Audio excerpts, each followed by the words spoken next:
Karanasan bilang 63, Agosto 28, 2024. Miyerkules, nakipagkita ako sa isa kong kaibigan at inilabas niya ang isang litrato, luma ng litrato, na nandoon ng kanyang nanay at sa kanyang tatay na mga bata pa.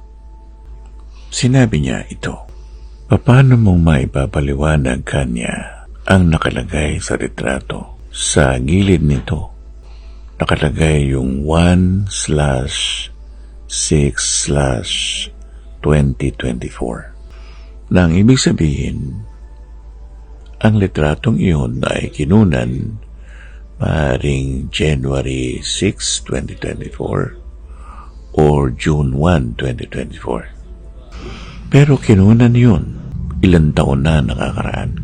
Matagal na ngang iyon ay nakadisplay sa kanilang bahay.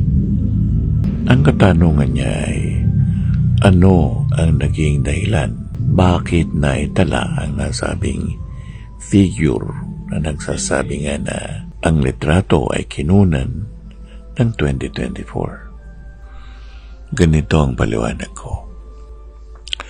Walang naglaro sa litrato. Hindi rin siya typo error.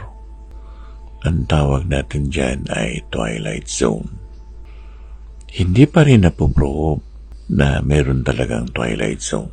Pero sa nangyaring iyon, paano nga mapapaliwanag ng litrato na kunan 2 o higit pang dekada ay nakatala ang taong 2024? Masasabi ba natin ito ay kababalagan? Sa paniniwala ng mga Budismo o yung mga nag-aaral ng esoterika, kagaya namin, time and space are illusions. Ibig sabihin, ang panahon at ang espasyo ay hindi totoo. Hindi siya realidad. Inilagay lamang yan dyan para bigyan ng tamang paliwanag. Pero hindi siya nag-i-exist.